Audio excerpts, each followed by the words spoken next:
Well, the first ever RSV vaccine could become available soon. Just a few days ago, we told you the FDA approved the shot for adults 60 and over, but the CDC must recommend it before it can be distributed.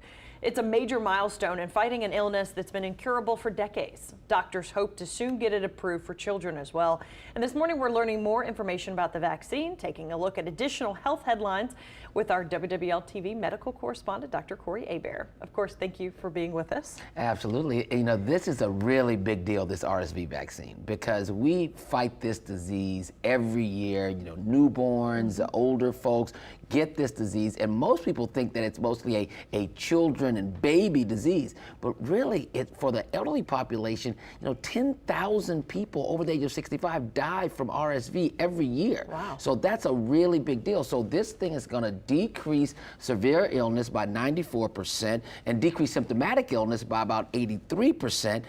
You know, it's a single dose shot. There are some ongoing concerns about the possibility of something called Guillain-Barré syndrome, which something that's like a paralysis that you can get from as a side effect of vaccines, but they're looking at that right now. It's very, very small, and that risk is the same for all other vaccines too. So it's not anything that's out of the ordinary for any type of viral vaccine. So this is really, really something that I think can help a lot. Is it going to end up being kind of like the flu shot where you can go to CVS and get it for free? Yeah, and we're also looking at it because a lot of the older population, they have to get a lot of these mandatory shots to stop pneumonia stuff. We want to see what it looks like to as it interacts with these other shots. And so, you know, there's another company coming out with one too, so there's going to be some competition out there in the market, but the issue is it's going to stop that death from RSV in the older folks. So that's the big deal. Yeah, that's awesome. All right, a new artificial knee cartilage that's supposedly better than the real thing? Yeah, now nothing theoretically is better than the real thing, right? Okay. But the reality is that this is they invented it at Duke.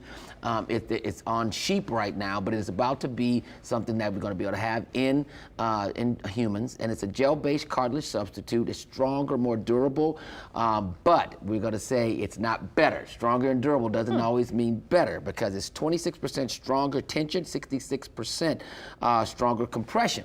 But it doesn't mean that it doesn't come with some issue, because over time, you know, you have to get this theoretically replaced, and it's basically, you can see right there, it's a titanium screw, and they take this polygel and they press it onto the area that is irritated. So it's a good thing, but what we want you to do, lose a little bit of weight, start working out a little bit, move it or lose it, you know what they say about joints, keep it so you don't have to get artificial knee cartilage, and that's the most important thing. We don't want you to have to do, because surgery is not good for anyone unless you need it. Okay.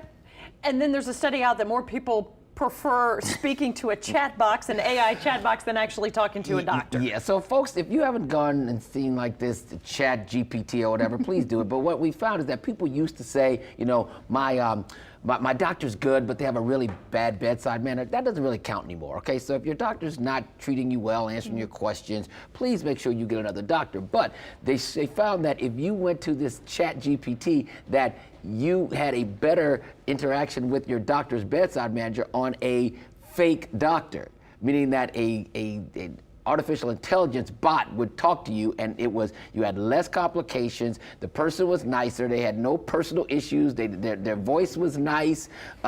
You know, they didn't have any mistakes. So it's just important that we think about this. Please, doctors and nurse practitioners, healthcare workers out there, you don't want to be replaced by a bot.